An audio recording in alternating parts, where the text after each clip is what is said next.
Welcome, Steve Jobs holograms, shipping names, and Jawas in the wrong franchise, to episode 466 of an Unearthly podcast, streaming live on the 8th of November 2022, and featuring The Man Who Never Was, written by Gareth Roberts and starring Elizabeth Sladen as Sarah Jane Smith for the final time, Daniel Anthony as Clyde Langer, Anjali Mohindra as Ronnie Chandra, Sinead Michael as Sky Smith, and Tommy Knight as Luke Smith.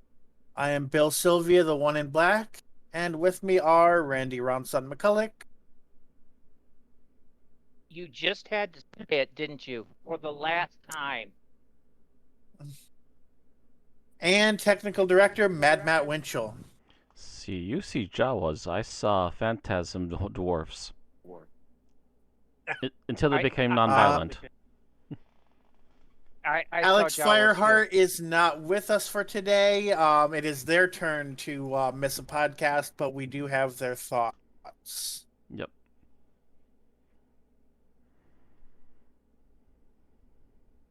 So how's everybody's week/month been? Um, Fucked up. Yeah, I take it you're still having issues at the moment. Well, okay.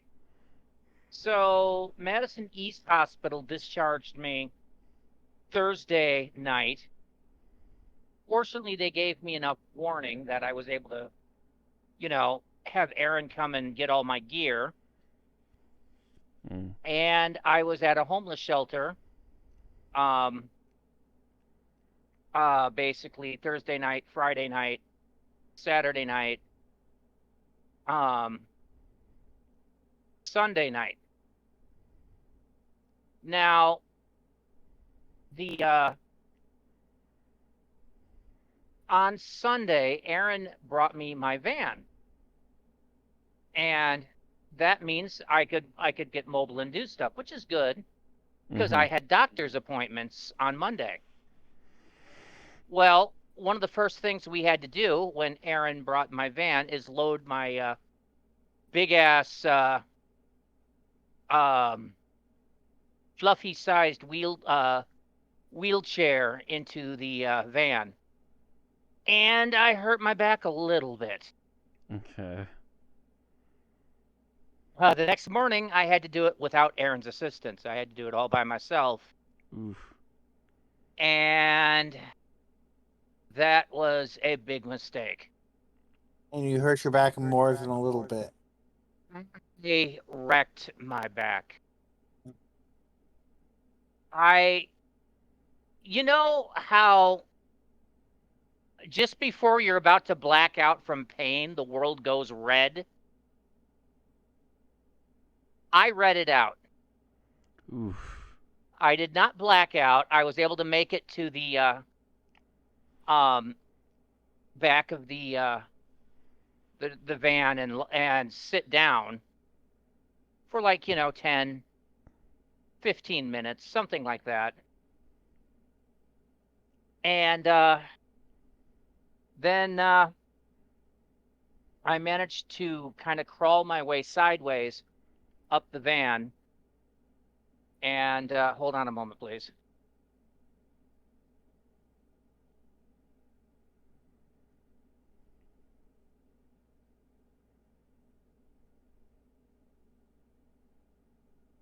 Mm.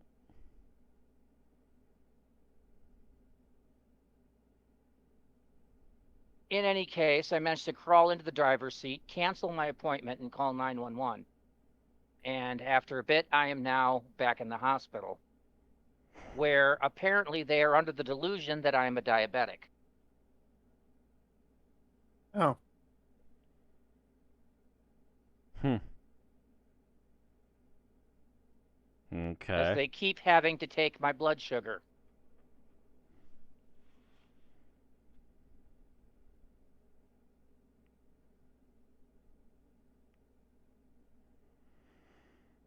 Hmm.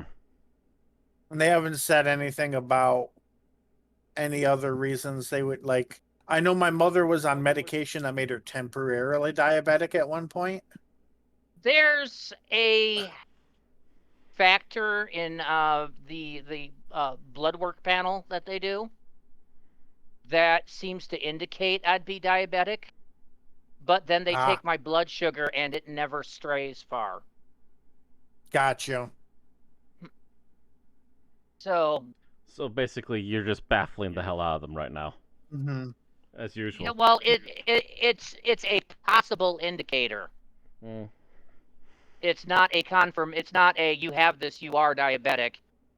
It's you Gotcha. know, diabetics always have this, but some people have it who aren't diabetic. Hmm. But yeah. So now I'm in here to rehabilitate my back, which I'm not sure how well that is going to go because I'm not sure they can rehabilitate me enough to lift a 200-pound wheelchair. And yet my situation requires me to because the staff at the homeless shelter legally cannot touch my equipment, Lordy. so they cannot help me. Yeah. And yeah, and I'm guessing you can't exactly afford one of those special vans that are made for wheelchairs. No, Oh not particularly. hell no. I cannot afford those.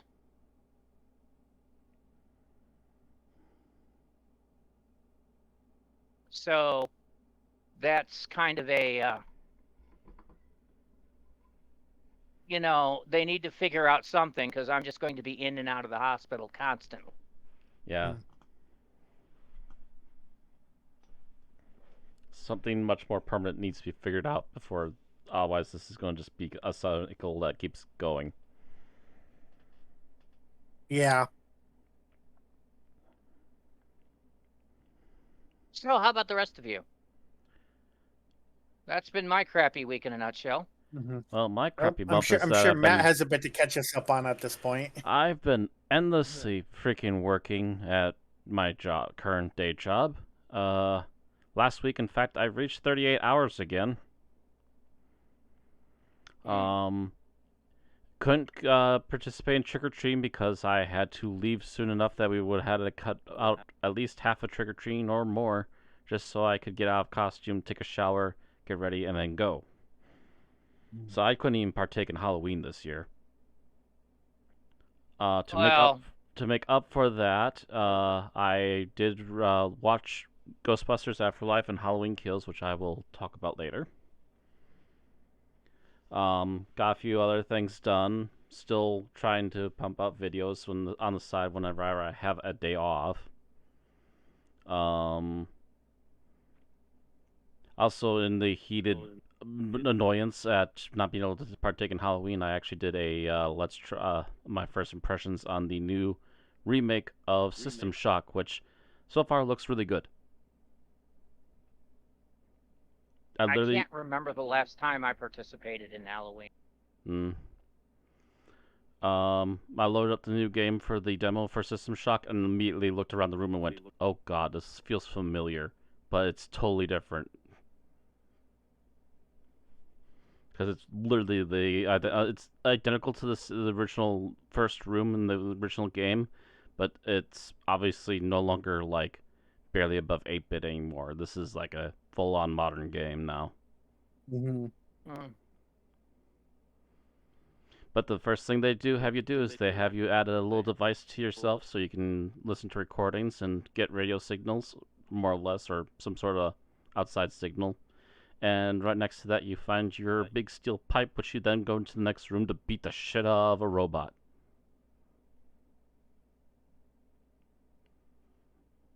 And right next to that is where you get to heal. And I believe a room over is where you get to get your your battery cells recharged. So yeah, a lot of it still feels the same, just a lot more modernized. Um, but yeah, ridiculous hours last week. I believe someone tried calling me today, but I didn't catch it until like the last couple of seconds, and I barely saw it long enough to see that it was the store, and then all of a sudden it stopped calling. There got any messages sent, so I'm like, don't know what happened. Okay. If they don't leave a message, I assume it was a butt dial. Yeah, if they didn't leave a message, I assume it was an accidental dial of some kind, and just go, okay, whatever. They didn't leave a message either, so if it was an actual emergency, I guarantee you they will have left the message. Even if it was for them seeking someone to fill in something today. But yeah, I'm kind of hopeful that I can get reviews going at least once a month again. I did 2 of them in a month, so as long as I can get another one in by the end of November, I feel like I'm doing okay and getting things back on task again.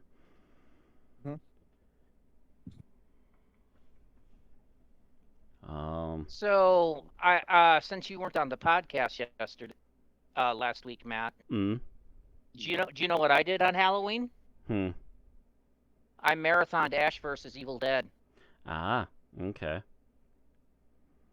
the final season I hadn't seen. Okay. I have season 2 and 3. I just haven't had time to watch them yet. Might be that might actually be my to-do list, is like watch at least 2 or 3 of those episodes at a time and slice that up into reactions / reviews.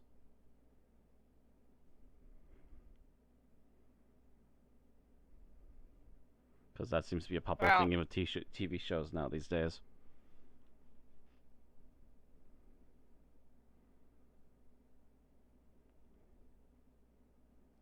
For me, it's just like, okay, I need something to watch, and I didn't have access to Halloween Ends, so. Same here. That's why I haven't touched it yet. I'm like, I'll just wait till a physical copy comes out, and I'll figure out when I want to do it. Physical copy? Yes, unlike some crazy people, I prefer to have a physical copy. I can trust it's always there. That's fair. I've heard of people who literally paid to own and for the rest of their life be able to watch a movie on Amazon, and then Amazon lost the rights to it, and they're like, "Well, you can't watch it here anymore." Like, but I paid for it. Yeah, that's exactly my point there too. Not only can they randomly edit this stuff, so it's a completely altered beast by the time you come back to it, but also the fact that they could lose rights, things swap around, Lord knows what else can happen. So it's just like, you know what? Just give me a plain simple DVD copy. I'll be happy.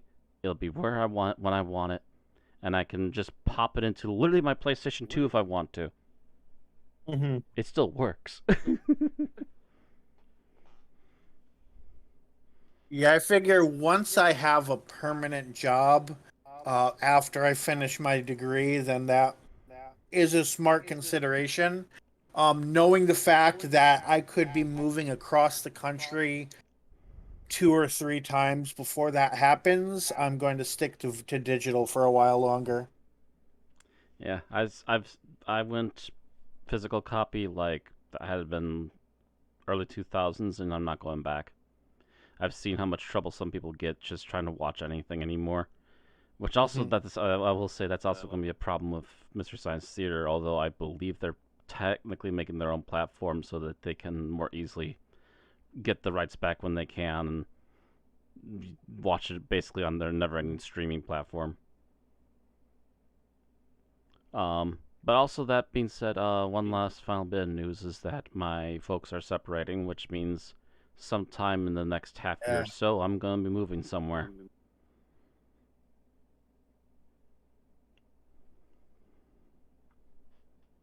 Would you expect to still be in town, or be moving more of a distance? Unless something really drastically big happens that causes me to not want to stay with either of them, I'm getting the feeling I'm not staying here in town. Gotcha. So that means, if I'm lucky, I can maybe talk 1 or 2 of my managers into hopefully allowing me to swap to another store if possible. Otherwise, I'll be back on the job hunt again. Yeah, a transfer would be nice, especially if you do happen to end up in a location that ends up being more convenient, but Well, don't know the odds of that happening. Well, the last location I heard that my mother was currently talking about was literally like 2 blocks away from another store. So it'd be It's not like bad. half the travel time I currently have, and it wouldn't be uphill Mhm. like I have right now either. Right. But yeah, that swings and roundabouts right now. Nothing for sure yet. Just that by sometime early next year, I will have moved. I believe. I believe if it happens this month, we get to stay here till like what, May, June, something like that. Okay. I forget how many months it is. I keep being told days, and it's like 100 and something days. So it's somewhere in the vicinity Gotcha. of like 4 to 6 months. I forget how much.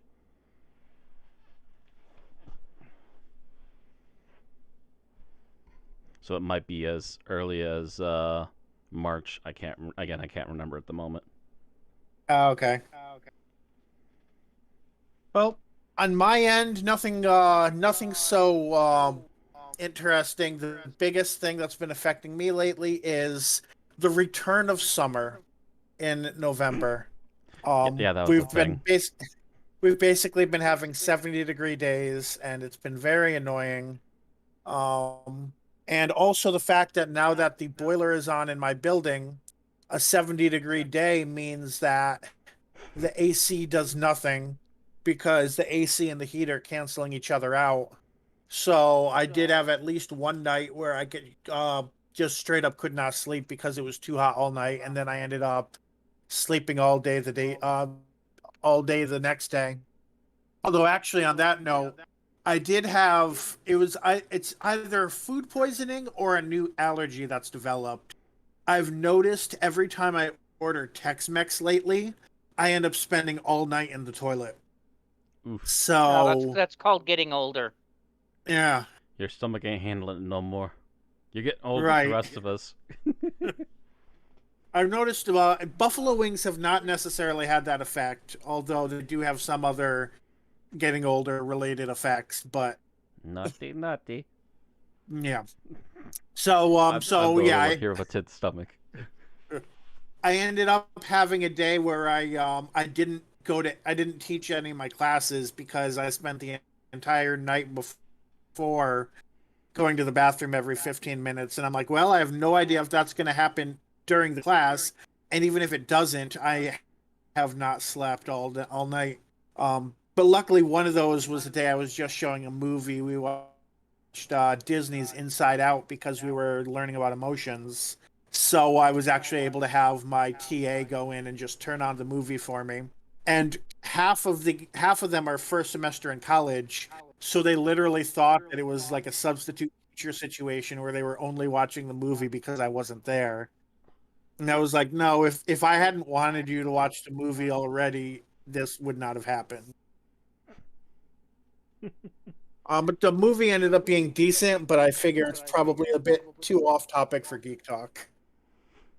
I'm Only sorry. other thing, You're talking about sharing a movie with students, and all I can think of is Ghostbusters Afterlife because they do that twice. ah, But Yeah, Paul but Rudd's they're character shows them Cujo and Child's Play, I think. Jeez. yep, because he doesn't care. Yeah, he doesn't care. He's just like, whatever, you kids don't even care either. Because he's a summer gotcha. school teacher. Well, he's also the science Uh, teacher, but yeah.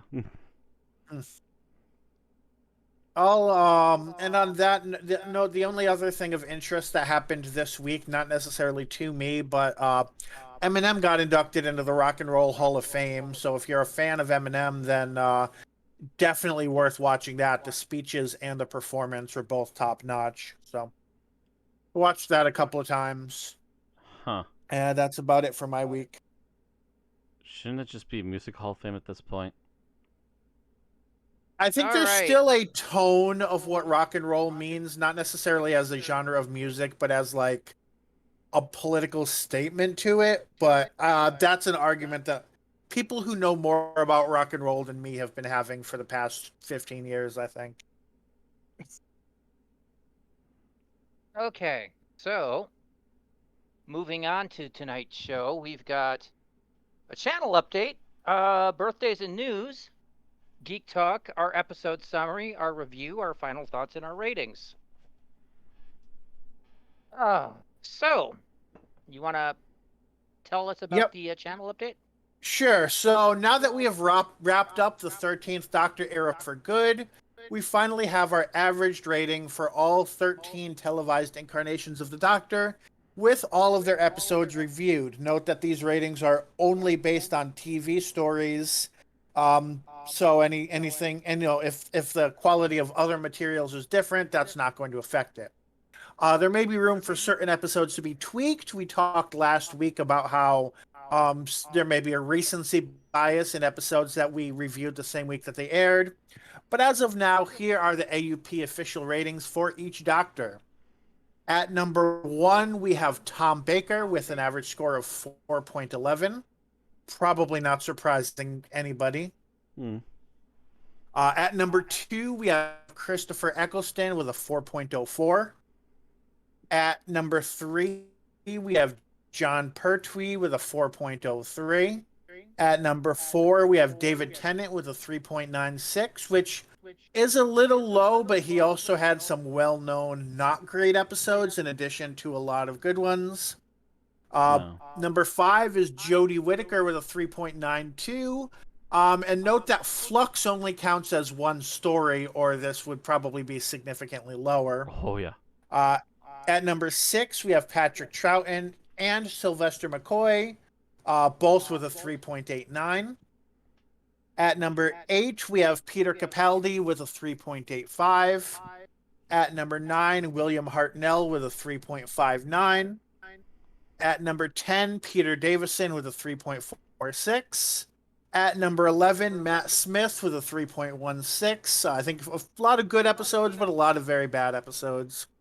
At number 12, Colin Baker with a 2.86. And at the bottom, because he only had one story, so there was no good ones to average them out, is Paul McGann with 2.75. Yeah. Well, Matt Smith was where we started, and you have to remember he made us angry. Yes.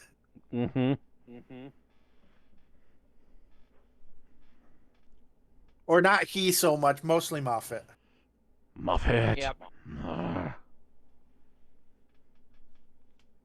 But that loosened up a bit. Not during the first season of Capaldi, but the second I actually thought was pretty good. Yes, Capaldi started to warm us up again, and then things just took another twist.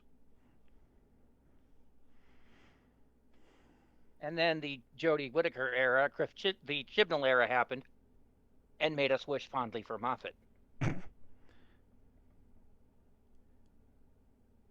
Oh yeah, and we talked last week about our ratings do not our ratings definitely reflect the Jodie Whittaker being better than anything in the Moffat era, but that may be largely due to the fact of this is it's exciting new episode that we're reviewing the same week, without most of them being bad enough to make us angry.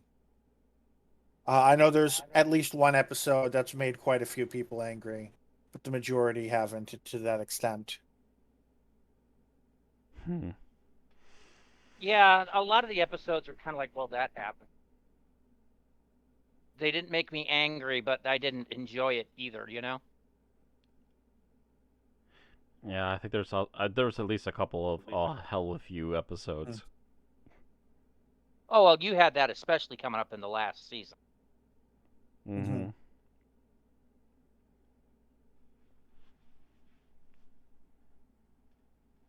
So, Bill, how are you going to rate this when you have to add the 14th Doctor to the list? I guess and he only have one season, but I guess we add him as a separate Doctor run. So you'll have David Tennant Or in parentheses 10 and David Tennant in parentheses 14. I guess, yeah, it's a very weird thing that Well, they're yeah, it's the doing. first time we've had to deal with this. We can't really narrow, so I think that makes sense, right? We can't say, well, it's not like it's the same David Tennant era in any, there's a lot has changed since 2010. So, and Yeah, I mean, if he they only were had one day in 2010. if in the specials they were flashing back to the fourth series and just filling in some gaps, Hmm. that would be one thing. But no, this Right. is this is a continuation. It's a whole new Doctor. So Yeah, yeah, you'll have to that's gonna listen make this twice. real Yeah. weird.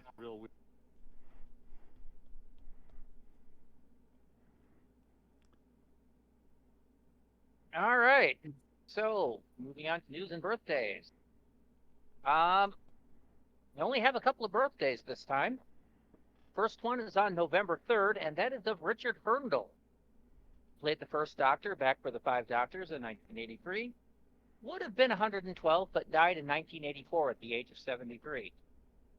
Um, which started the rumor that the playing the reprising the role of the Doctor was cursed, but that has been broken by David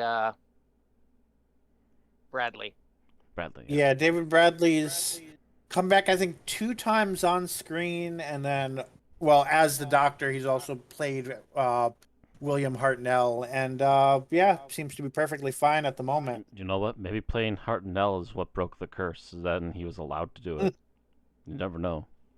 Maybe. Though I keep saying this, have you noticed the older David Bradley gets, the more he actually starts looking like Hartnell? Yeah. Maybe he broke the curse and maybe brought something else in with him. Right. Okay, on the 5th is the birthday of Andrew Hayden Smith, who played Jake Simmons back in the second series of Doctor Who. Mm-hmm. He turned 49. He's only on the list because he's actually in two separate stories. Yes. He's in That Rise of the makes Cybermen, sense. Age of Steel, and Army of Ghosts Doomsday as the same character. Yep. Twice in the Right. same season.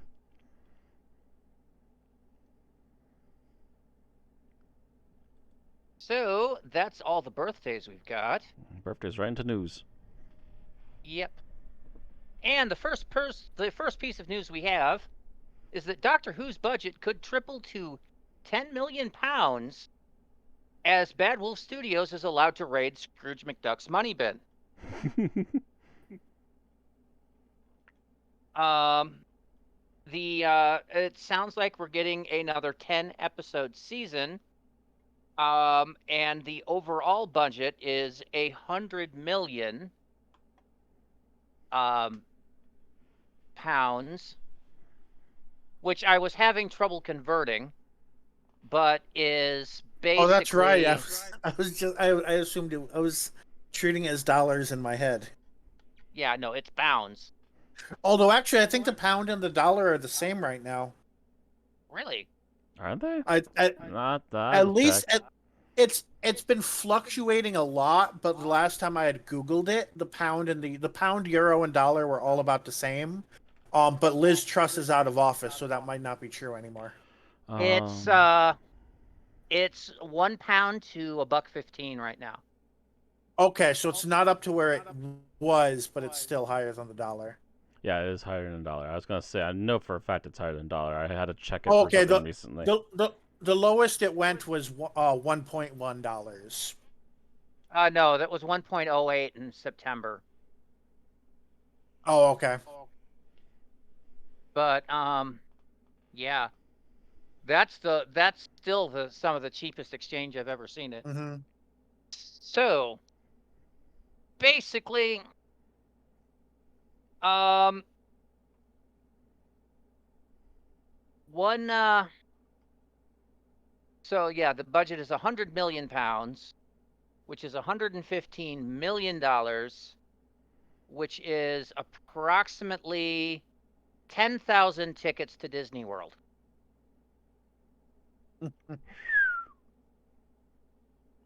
I hope this buyout assuming was a good budget one, for Disney. Does budget on a season of TV have anything to do with the advertising and marketing, or are they completely separate like they are with movies? Usually, I think it's separate, like it is with movies. I believe so.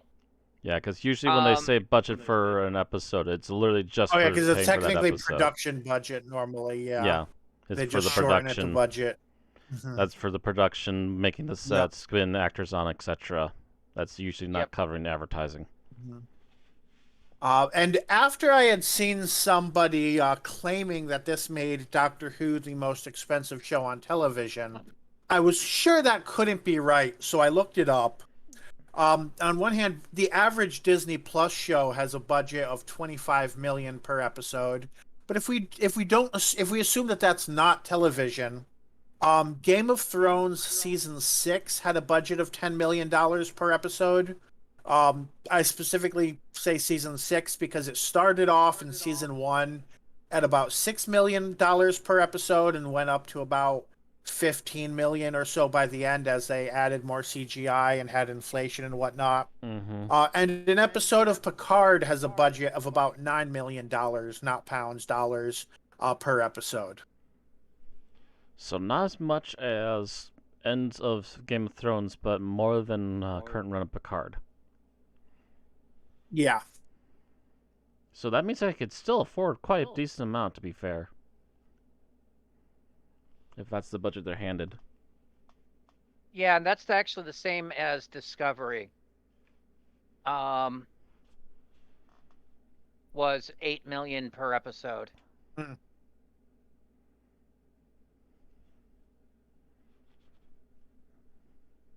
Now, on the other hand, they would have to more than double that budget if they wanted to afford a large green CGI woman to spend a lot of time in their episodes. Let's just not say they did.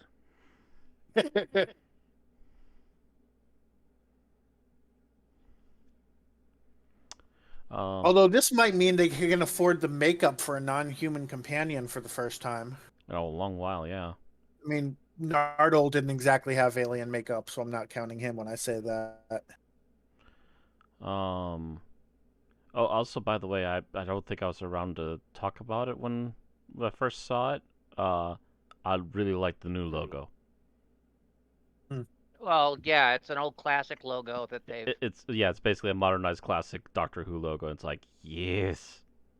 Although I feel like it's a little skinnier than I would expect for some reason. Maybe it's just my eye. I'm thinking that's a trick of the eye because it looks like it's pretty much the intended shape. But I've been noticing in certain spots it looks a little short on the ends too, and I'm not sure why my eyes are doing that to me.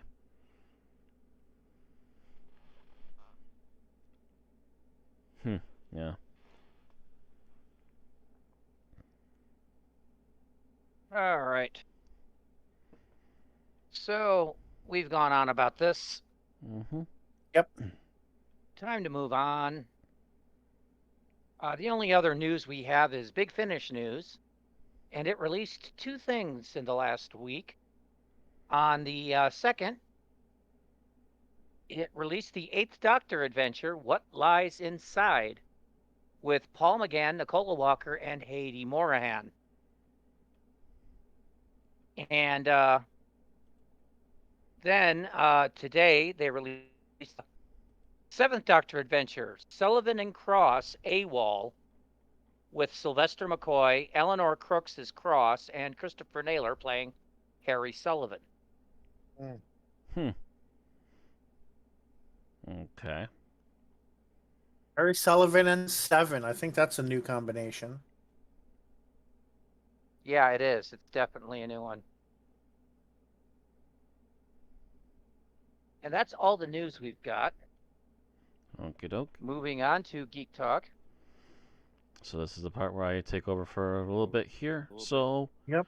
Really quick, over the last month, like I said earlier, I have watched 2 movies. First of which was Ghostbusters Afterlife. Taking place, I think, roughly 30 years. Yeah, roughly 30 years after the original 2 Ghostbusters movies.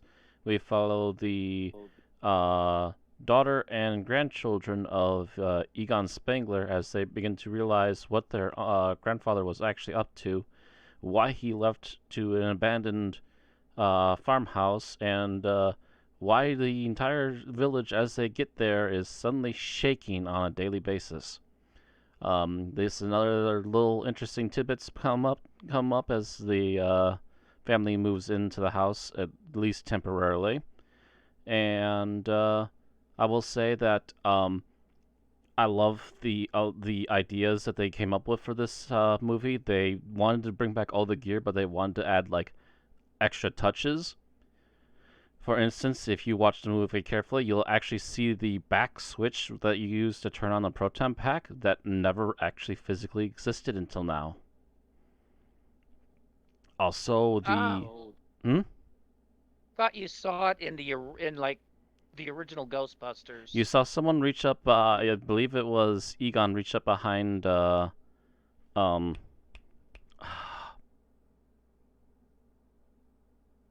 Why can't I remember names now? Yeah, you saw Egon reach up behind Ray and hit something, but we never actually saw it. And if you actually looked at the proton pack, and if you actually looked at the proton pack models and in detail, you would actually see there's nothing there until this particular model. And I mean, even close-ups of what was on set. So they added that switch. It's now officially there now. Also, the head goggles, which Ray would frequently use in the first movie in particular, that has now a photo option, which takes instant photo, which you can then remove off to the side and start shaking it to get color and so forth. And I believe there's a couple other things. Oh, and they also added the absolutely adorable RC trap. Yeah, I think that was actually in one of the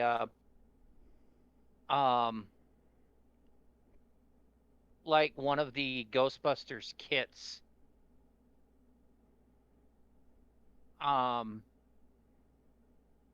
Like one of the real Ghostbusters Ecto sets, I think might have had that, or Extreme Ghostbusters. One of them, it was one of the add-ons they did, and they said, well, we could actually do this now. Yeah, that's basically the long and short of it, is that was really an idea that's been floating around a while, and now they actually physically added it in the universe for a live-action movie. And by the way, yes, that thing was not 3D effects. They actually had an expert RC guy on set driving that thing, and it was that fast. The visual effects in this movie were really good and pretty much spot on. Outside of the certain things, doing things that animatronics couldn't do, you really couldn't tell the difference between the animatronics and the visual effects sometimes. Again, there's things like the Terror Dog going into full run that obviously couldn't have been done with animatronics, but it looked so much like the animatronic, you just like, yes.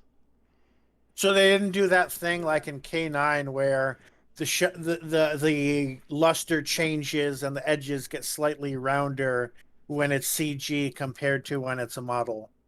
Nope, they kept it very solid as far as I could tell, at least. If there was any obvious differences between the CG model and the animatronics on set, they did a very good job of hiding it. Because I believe for all the Terror Dog running scenes, that was all CG, but they actually did have a real animatronic Terror Dog on set for both inside the store when it first raises its head out of a thing of dog food and growls, and I believe they used it again at the very least, at the point where he's crushing the front of the car in the same sequence. Trying to think. Oh, there's also a couple of throwouts out there for some other critters we've only very occasionally seen. And I, in fact, noticed while watching the movie that there was one ghost that was a action figure I had back in the day. I never knew if that was actually part of any of the movies before now, but it's officially there now, so there it is. Which ghost was that? The one with the big, like, eyeball on his forehead. Oh yeah, I I think I've remember heard it seeing was that, in. and I'm like, I think it might have been in Real Ghostbusters once. Yeah, I was gonna say I think it was for sure in the cartoons, and I know I had a figure of it, but I don't think it was officially in any of the movies, and now it is. So little references like that just make me absolutely happy as a fan. And I've also noticed, I believe it's oh, what's his name? Shandor. I noticed that they directly lifted the look of Shandor, whether intentionally or not, from the Ghostbusters video game from '09. Yeah, I think that was a direct reference.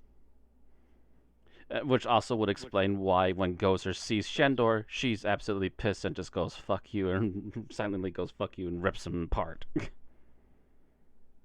Because in that game, if you don't know what happens in that game, he basically backstabbed Gozer and just went, hell if it, I'll be a better Gozer, and still got owned.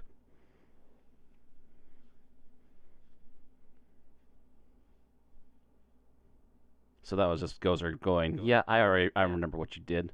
Heck with you too. Yeah, there's a whole bunch of nods in that movie that's just great. Mm-hmm. The fact that Ray is still running the occult bookstore.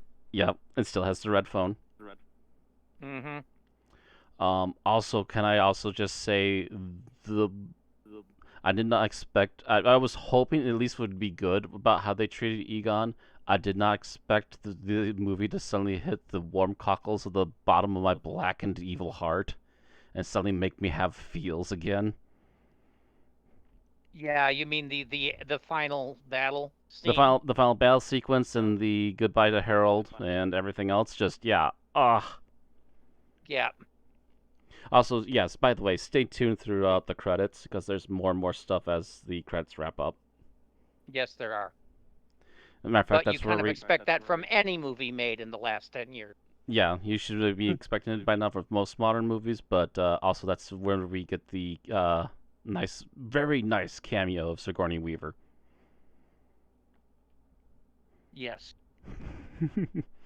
So hopping from... Apparently she and Peter are or apparently Dana Barrett and Peter Venkman are still together in some form or another. Yeah, they haven't said for sure what the relationship's like, but apparently they're still very much together, and she's still running him through the ringer. This thing still works really well. Thanks. Can I take the shockers off now?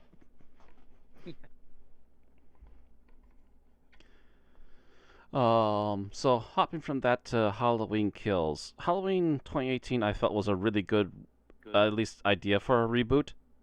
I wasn't totally sure how the sequels are gonna handle things, but I will say that so far Halloween Kills handled it very well. My first immediate question was, of course, how does Michael survive from the end of the last movie? Because they literally set everything ablaze. How is he gonna escape? Well, they actually gave us a decent answer, which is that he stashed away where the guns were and just immediately pops out once he hears enough people moving around, and he's just like, ah, yes, freedom, time to murder, and just goes on the spree again. I will say as one does. I will say I do raise my eyebrow at the creators saying that Michael's still not supernatural, because lordy, this boy has survived so much by the end of this movie. And also, depending upon which version you see, I saw the extended version with the apparently now intended ending for the second movie, which basically the end of that is that he literally gets up after getting wailed on and murders the entire crowd again for like the second time in that movie, which means that this is probably the biggest body count Michael's ever had.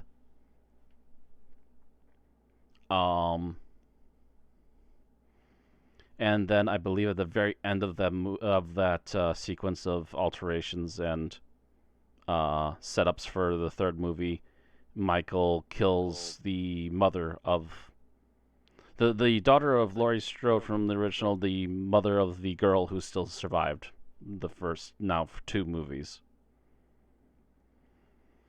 Just crept up behind her, slashed her. As her phone's going off and it's Laurie calling to check up on her daughter, you just hear us breathing and she just says, I'm going to come and kill you, and that's how they end the movie. So it's definitely set up for another sequel. I have sadly heard, though, that it might not be a very good sequel, but I can't say for sure on that until I actually get to sit down and watch it.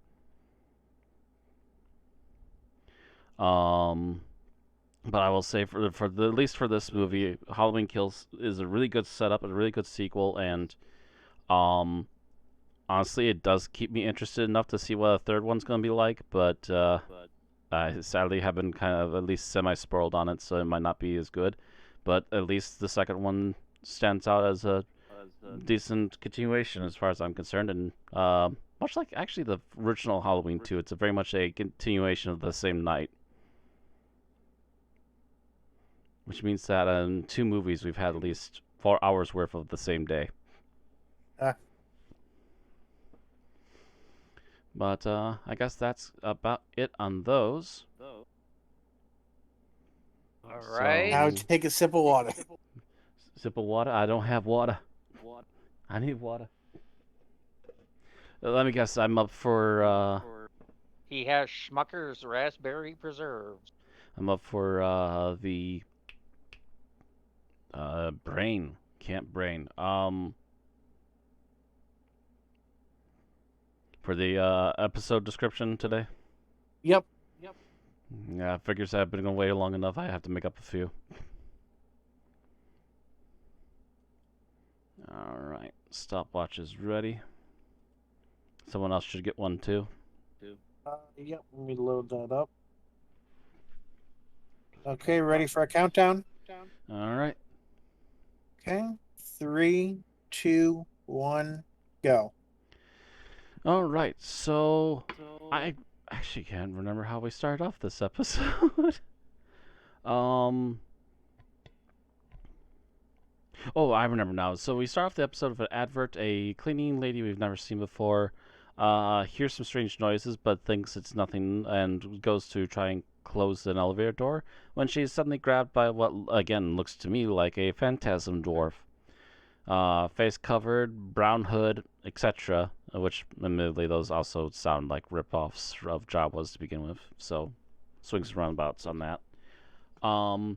So we then pan afterwards to Sarah Jane and crew as they are talking about the surf, I believe is what this computer is called.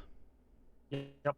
Surfboard. Yeah, the surfboard, which is supposed to be basically some sort of super high advanced, really good, easy to use, etc., laptop thingy majig, which people seem to be getting really hyped up for. And Sarah, being one of the more popular reporters in the area, is one of the selected few people to come in and have a first-hand go with it. And she's able to at least get Luke, who is visiting, and Sky, who is now permanently moved in to have a look with her and see what this is all about. While they're there, no one else seems to notice it, but Luke and Sky both notice that the man suddenly has what looks like a literal digital glitch, despite being like not on camera. They were literally looking at his face. So mentioning this to Sarah and then quickly getting the surfboard to the others to have a look at, while Sarah and the others are busy, they go to try and further investigate. Ronnie and Clyde figure out that the surfboard basically is nothing. It's barely a bare bones laptop, and there's nothing to it, not even any real programs on it. Like, practically empty. So with that wiped out of the way, they start to try and help the others figure out what's going on. Sky is constantly feeling a weird amount of electrical energy constantly building up somewhere beneath the building. Luke helps the fellow to finally sneak in, and Sarah gets in via hinting that she knows something about a glitch with the what is presumed at this point to be the fake avatar of the owner and creator of the surfboard. She gets her interview, but in the middle of the interview, the creator CEO starts going really manic and weird, and suddenly can't touch anything, and then he starts slurring his words really badly and does other crazy things. At this point is when Luke and Sky enter the room where this is going on. Apparently, the robed creatures. Let's go with that. The robed creatures are controlling what the thing says, which is essentially a moving hologram, and also control its movements, but they are having a hard time keeping up. And at first, you would think that, much like the dwarves from Phantasm, they would be some sort of nasty monsters. They are, in fact, cyclopses, but what appears to be going on is that they are slaves, as they have shock collars on, and are being forced to do this. And when they continue to mess up, they get shocked for it, and Luke and Sky have to make a run for it after they are found out. Sarah Jane is also held hostage at gunpoint, and all of them get locked up. Sarah ends up with the clean lady, and they make an escape, and they help the kids out. And then the kids start saying out about plans to try and sabotage, in particular, setting up Clyde and Ronnie to sneak in and grab the pen that controls the shock collars. They manage to get away with it for a few minutes, but then suddenly have it snatched back from them. And what Luke and Sky come up with, since they see that it's been taken back, is that they come up with the plan to use the hypnotizing program built into the hologram and use that to find and destroy the pen, while Sarah Jane has set it up for the aliens to escape, finally get beamed up home, but the a-hole who basically bought them to enslave them also gets beamed up, which I can only assume that he gets just desserts. And that basically ends the episode with a teary-eyed goodbye to Sarah Jane, as this was the final episode. And end. Right. So I think I paused it like a half a second late, but I have 4 minutes 57 seconds. I have 56, so yeah. Just got it. Yep. And considering these are technically two-parters, not bad. So let's talk about what we liked about the episode. And we'll put the absent Alex's comments first. Yep. So Alex said their favorite part of the episode was, wow, shitty billionaires are still pretty relevant, aren't they? Generally, they like that they don't hold back, especially with Harrison not being sympathetic in the slightest. No tragic backstory, trigger happy. He's just a rich arsehole who makes billions off the back of literal slave labor. Mm-hmm. All right. Oh, he's not wrong. Mm-hmm. Matt. On the complete opposite spectrum of that, absolutely love the, I can't remember, I think they said her name once or twice, but the cleaning lady. As we've called out on some other characters, she literally instantly gives us, like, the super positive and complete opposite vibes that we want to see in humanity. Like, the literal kind of people that would instantly become a companion if the Doctor was around. Adriana was her name. Adriana, yeah. Yep. Yeah, she's a really great counterpoint to say, yeah, not it's not only the main characters who are decent people. Here's an example of somebody else as well. Someone else who's been dragged into this by accident, but also sees exactly the same things our heroes do. Mm-hmm. And also thinks this guy is a giant fucking prick. All right. Bill? So I liked the way that Sky and Luke worked together, and their separate talents both were kind of necessary in getting where they were going. I felt it was a good way to show that even though there's similarities in their origins and where they ended up, that Luke and Sky are distinct characters that are not just copy and paste of each other. And instead it takes both of their separate skills in order to get where they're going. Mm-hmm.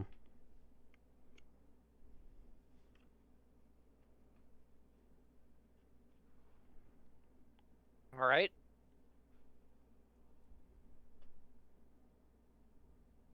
So, Randy? Now it's you. I'm trying to think here because you're not leaving me with much.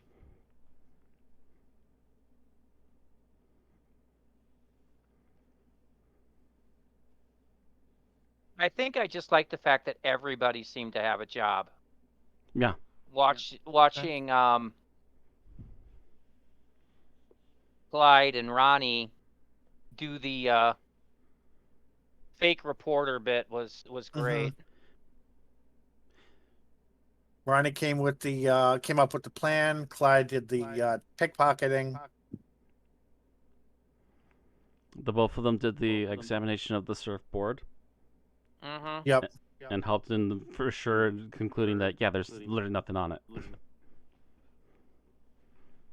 Matter of fact, it's mediocre garbage. It just seemed to be that everybody had a job and nobody was, left basically trailing Sarah Jane. If anything, Clyde and Ronnie were left, air quotes, in the TARDIS, if you will, for a little while, but they definitely still had their own thing to do afterwards. Mm-hmm. Mm-hmm. All right. So let's talk about what we don't like. And again, Alex. Yep. So Alex says the tension between Sky and Luke seemed very contrived. I wish their relationship had started off on a better foot. I could almost understand it from Sky's perspective and how she's both physically and mentally way younger than Luke. But Luke's petty too for a while, so that doesn't help matters. Hell, they don't even bring up that both of them were artificially created with nefarious things in mind. Feels like that should have been something they could bond over. Yeah, I think Alex forgot that Luke is only a few years old at this point. Yeah, technically Luke's only like 2-3 years old at this point. I'm also thinking that this says Alex is a single child, because I didn't. If anything, there was less tension than I would have expected. True. There's a few minor things where, if anything, Luke is annoyed at Sky just kind of muscling in on his territory and being impulsive. Yep. But there's not really that much tension between them. If anything, I and find Sky's- them very unusually awkward, but that's also kind of a given their characters too. Yeah. Mm-hmm. All right. So let's go, Matt. Thing I like the least about this episode.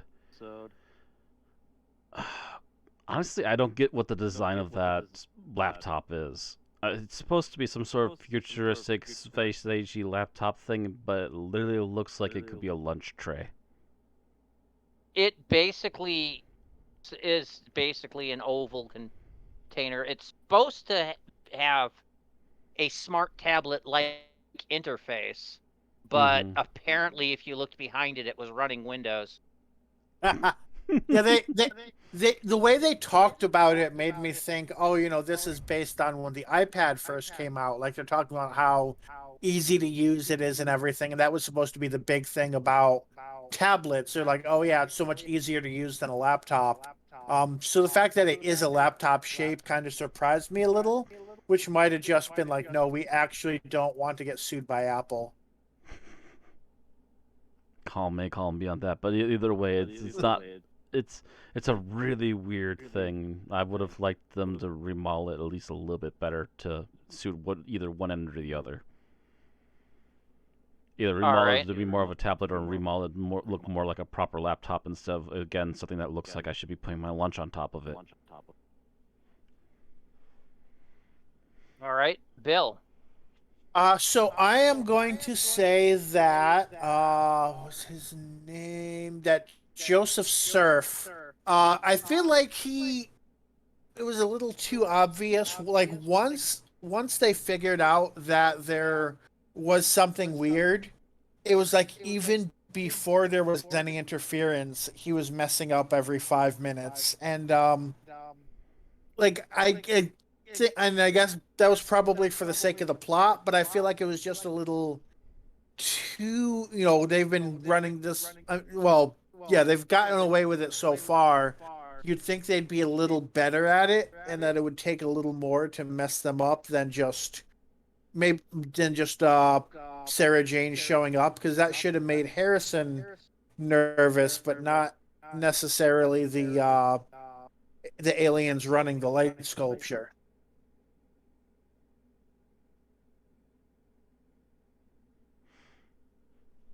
Speaking of that, Mm. that leads me to my least favorite thing. Okay.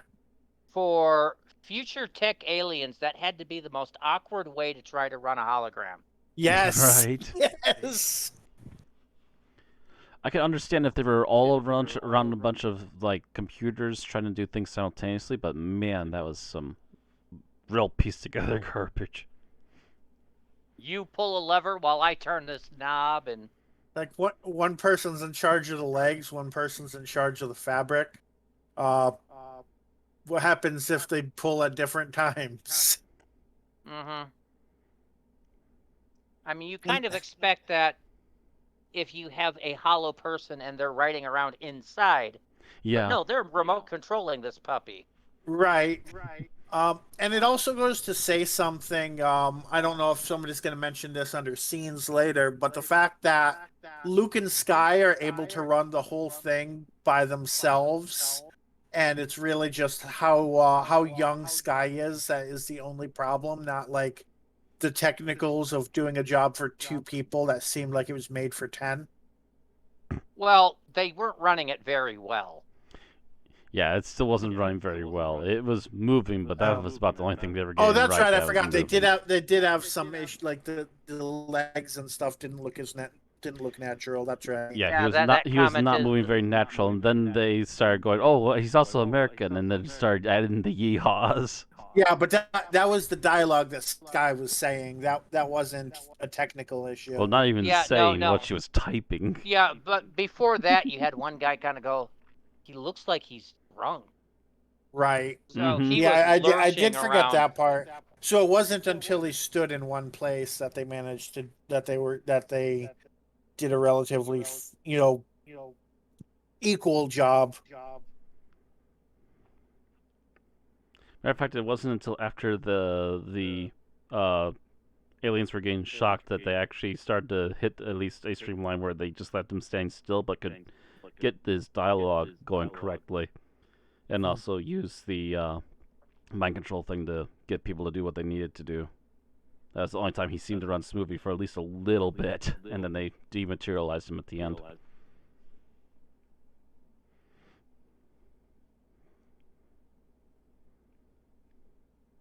So, favorite scene. So Alex says, while they never planned it this way, it feels kind of fitting that the final Sarah Jane Adventure story gives Sarah Jane a moment to be like, "Oh, you're trying to hypnotize me? How quaint." They were so worried that this was going to be another instance of it working on her, so her shrugging it off was so satisfying. Yeah, Yes. she does, I think, have the standard for the most hypnotized companion.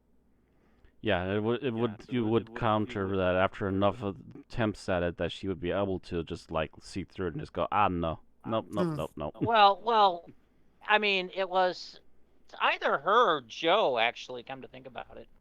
I think Joe fell afoul of the master's hypnosis more than Sarah did. I think so too. Mm-hmm. And then by the end of it, he's trying to hypnotize her, and she's like, "Nope." Right. Remember that one? And the master actually looks pissed, like, "God damn it!" Yeah. Joe's just like, fool me 3 times, shame on me. You hypnotize me a 4th time, you're never gonna hypnotize me again. Yeah, Sarah Jane learned to recognize hypnosis better than Tegan learned to recognize a TCE victim. Oof. God. Like I said, I mean, that episode they even brought up Auntie Vanessa. Yep. So Tegan should have known what a compressed person looked like. Yeah. Mm-hmm.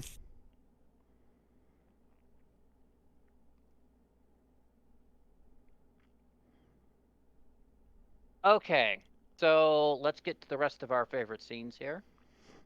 I believe back to me. Matt? Yeah. Favorite scene. Mm. You know what? I thought it like quite clever, and it was like one of those moments of what do you do? And absolutely out of left field, but also totally something they would do if they had another means of communication. Luke getting on the dog whistle and setting Morse code. Mm. Okay. And that also in turn allows the other two to finally get out of the attic and finally join the others in trying to stop this Right. particular plot. I do think will. that people in sci-fi stories tend to use more elaborate Morse code messages than would actually be practical. But otherwise, I think that was good.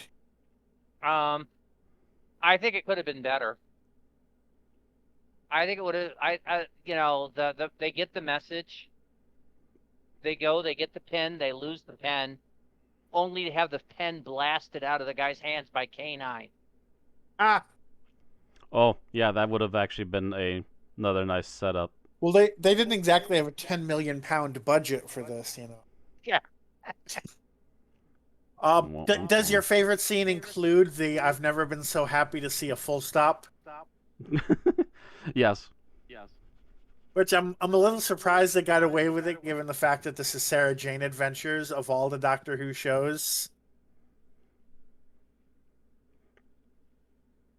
What was that? To grab his pen, full stop. I've never been so happy to see a full stop because it didn't spell out another word. Ah.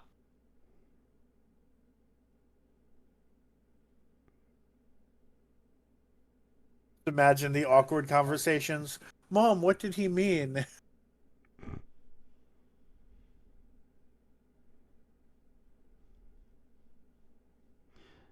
Grab his All right. pen. Yep. Whoa. So on to me then. Yes. Yep. All right. I think I'm going to go with the scene where they actually take the pen, where they're doing the teamwork. Ronnie does her thing and it doesn't work, and then Clyde does his thing after having needed after Ronnie originally came up with the plan, and then Clyde's version works. It shows how well they work together. Plus, just like them showing up, it just felt kind of badass in the moment. Goes to show that they're now professionals. Yep. Mm-hmm. Okay. And it's cliche of me to take this, but my favorite scene, I think, was the outro. Mm. Tearjerker. Yeah. Because, yeah, it's like, and this will go on forever. Right. And I'm like, no. We know the truth. Yeah, I think that was possibly the only part of the episode that was changed, based on Elizabeth Sladen's death. I think they kind of, edited everything else normally, and they were like, okay, here's how we're going to acknowledge it. I think they probably had her recorded for the last episode of the season and then just spliced it in. Oh, that makes sense. Because I know. Maybe. I mean, I'm sure they didn't film the whole episode, but maybe they had filmed some parts of future episodes. Well, they Some probably filmed. voiceover. They at least probably recorded like extra audio, and actually, I think maybe some of that's from the pilot episode too. Possibly. Maybe just some of her best little ending speech moments sliced together, maybe. Yeah, this is a more intentional version of the tea's getting cold speech. Yep. Mm-hmm. All right. So, least favorite scene. Okay, Alex says the episode 1 cliffhanger. They could pretty much immediately tell that the aliens weren't going to hurt them with the "you" shouting. Kind of a classic Who cliffhangers at their worst moment, where you can clearly tell that they just had to put a cliffhanger in there and couldn't think of a better way to handle it. Oh, yeah. even though the aliens literally just not saying anything until the start of episode 2 would have been a lot more effective.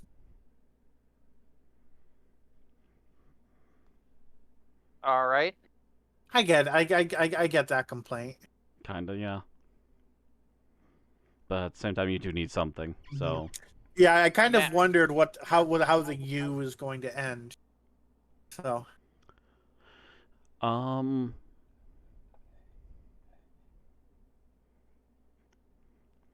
I will say the scene. Gotta go with the scene. I'm not entirely sure why the guy allowed the interview to happen.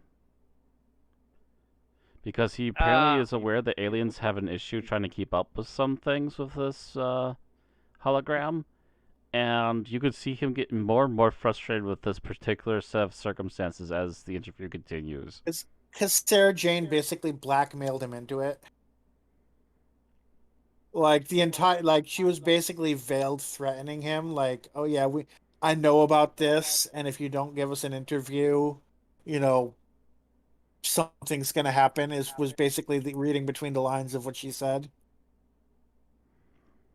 As if giving the interview wasn't going to make it worse. well, it could have just been a reporter just digging for an exclusive. Mhm. Yeah, I think right. Yeah, I think he kind of wanted to see more about like what she knew and what her I, su- intentions were. I suppose, but still, you would think that he was already on the, oh lord, we might as well just capture her as soon as she's here kind of method instead of even bothering with the interview. Well, it does seem like security was just waiting right outside the door to be called in. Yeah. Yeah, they came awfully quick. Only required a raised voice. Yep. All right. Bill, your least favorite scene? All right. So mine is roll back a tenth of a frame. A frame is not a measure of time. A frame is a discrete entity I that was wondering if exists anyone else caught that. Yeah. within the video. I could imagine Time Lord technology rolling back a tenth of a frame, but a tenth of a frame means you're either extrapolating from the data you have, which won't give you any new information, or it means you're literally creating new information where there was no information in the video. Again, I could see Time Lord technology creating new information because they can actually go back in time and observe it. Mr. Smith is not that advanced that he can just create new video where there was none. I think that was probably what happened is that they edited the script on for Sinead. Um, and at one point it said roll this back a tenth of a second, and at another point it said roll this back a frame, and she just got them confused I could see that. Maybe. because it sounds like somebody that got their terminology muddled. Yeah. Either she got her terminology muddled on set, or the writers got their terminology muddled. Either The that writers. or either that or someone was like, it's sci-fi, no one's going to notice. Wrong answer. Right. We're geeks. We notice everything. Everything. We even noticed when the action figures knocked off a desk twice in a slasher movie. There's a reference for you. And so my least favorite scene. I know Guy is supposed to be a little kid and therefore doesn't know any better. But yes, when she starts programming it to talk like frickin' Woody, I'm like, oh god, here we go again, stereotyping America. At least Luke calls her out and he's not like, yep, that's how Americans are. You're right. You've been watching Toy Story again, haven't you? Yeah, I know. It's just one of those things like, really? Did we really need to go there? Really? What a kid knows. Shrug.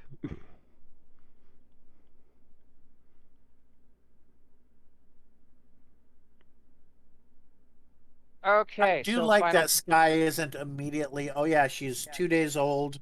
Now she has the intelligence of a full-grown adult. Like, I mean, it's kind of arbitrary what she does and doesn't know, but at least there's a nod to that. Yep. So final thoughts. All right. So Alex's final thoughts. While not exactly the story they think anyone would prefer Sarah Jane Adventures to end on, given it was never intended to, they still think this story holds up well enough, and the message is a good one for the show to go out on, if nothing else. Everyone got at least a moment or two to shine, which is no easy task with Sarah Jane and effectively 4 companions to have to showcase, plus a guest.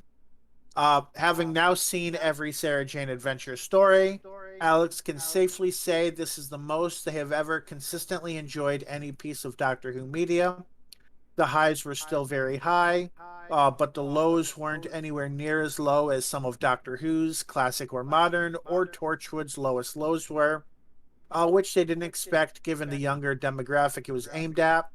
All in all, a solid story to go out on that obviously isn't perfect, but still did the job well enough. All right.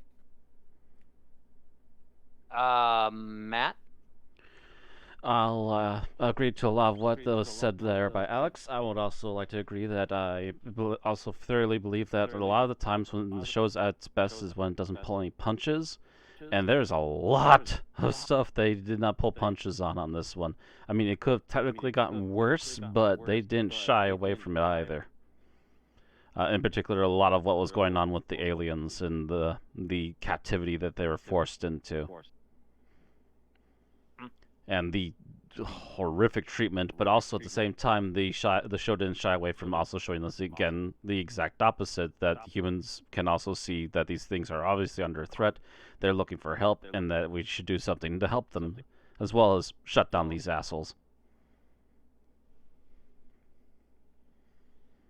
I would have thought that instead of escaping in an alien spacecraft, they could have got them a job working at a citrus grove in Florida. Have to The find a way to aliens. get them over the pond. But yes, that's like all you can drink. They Yeah. might not have been treated much better though, unless they owned the grove. Anyway, Swings and roundabouts on that, yeah. Bill. Yep. All right. So this was interesting in that based on the premise, I was very curious to see if they were making some sort of specific statement about the iPad, since the iPad was the big new piece of technology that came out the previous year, and of course the framing is kind of very closely monitoring the launch of the iPad. Uh, Interestingly, this could not have been planned. There's no way they could have planned it. But the episode first aired about a week after Steve Jobs died. So the fact that the Steve Jobs kind of figure here has actually been long dead and is just a hologram is kind of morbidly uh, connected to that, even though, again, there's no way they could have planned that. Mm-hmm. Um, but ultimately, though, it was a story instead about kind of human nature, the human condition. You have, this billionaire asshole who is willing to exploit the dead and, exploit literal enslaved beings for his own profit.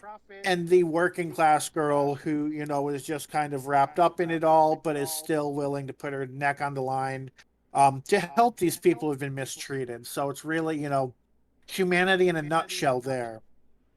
So that I think was pretty solid. You also get the whole Luke and Sky plot, which maybe it wasn't the most perfect thing ever, but it at least it connected them in a way that the show never really had to do. So that's a plus. It's not like an hour and a half long movie where they can really do it justice, because some movies of that length don't even do a good job. So I'm not holding a high bar for that. So ultimately, I'll agree with what Alex said. This isn't, a perfect finale. But there's a lot worse episodes that this could have ended on. The fact that it ended with the episode where Luke and Sky met each other, uh, in person at least, is actually a very very fitting for the themes of Sarah Jane Adventures as a whole. That's it for me. All right. So my thoughts is that this is not the greatest episode of Sarah Jane Adventures, but it's certainly not the worst. It's decent. Gets his point across. I think the villain was a little one-dimensional. A little. Um,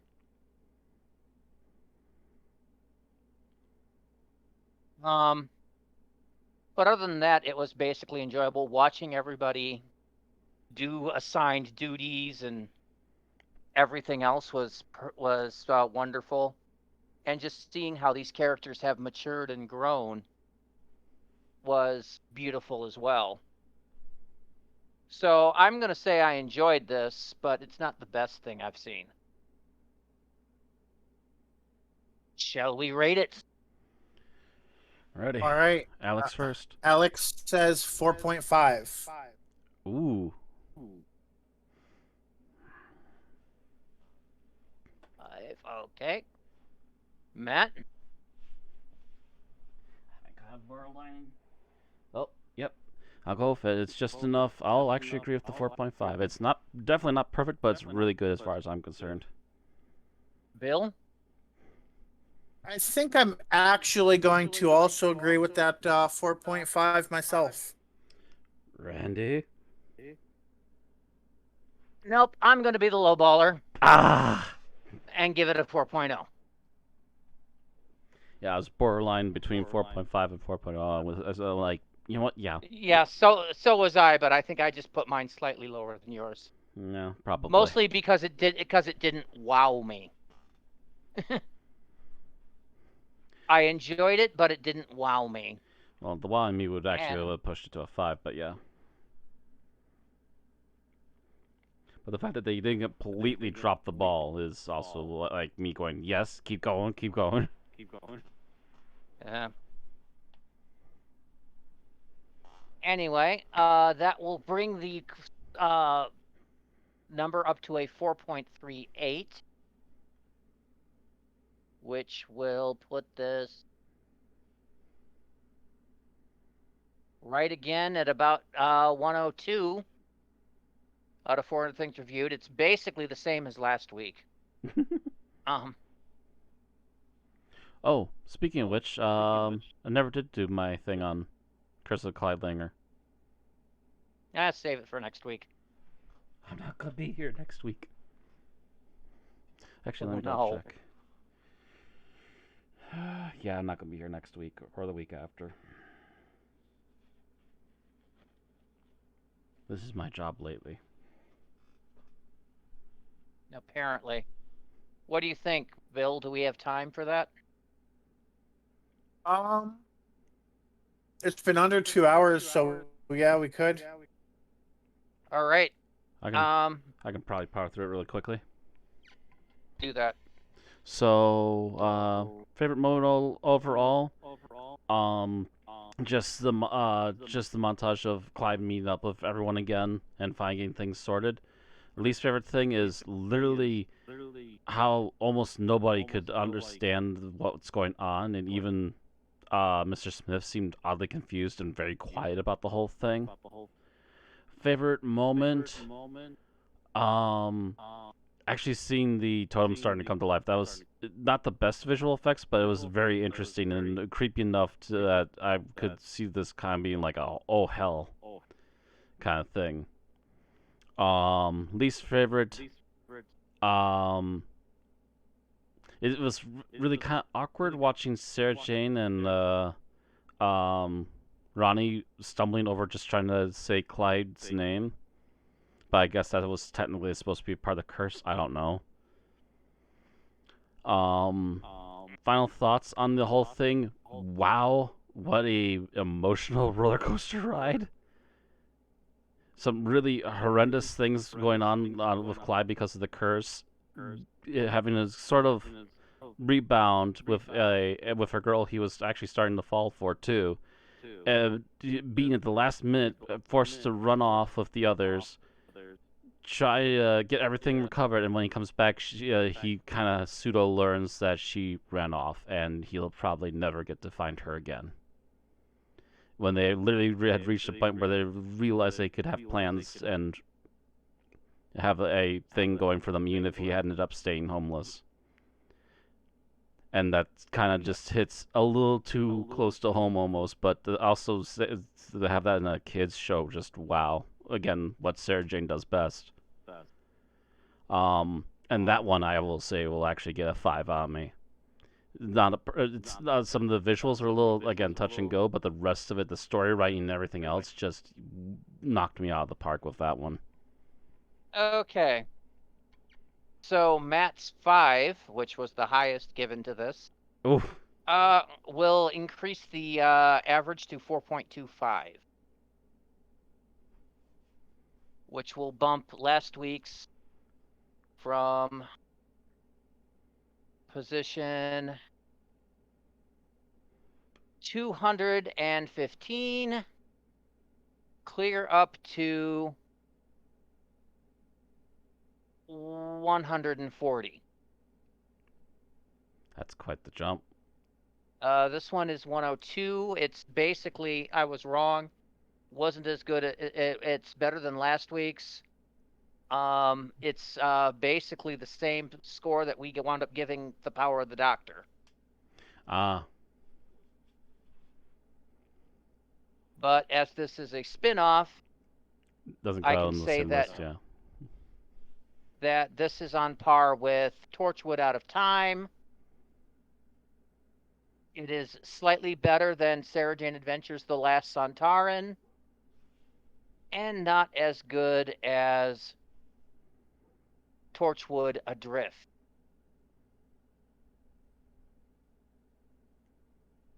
So there we go.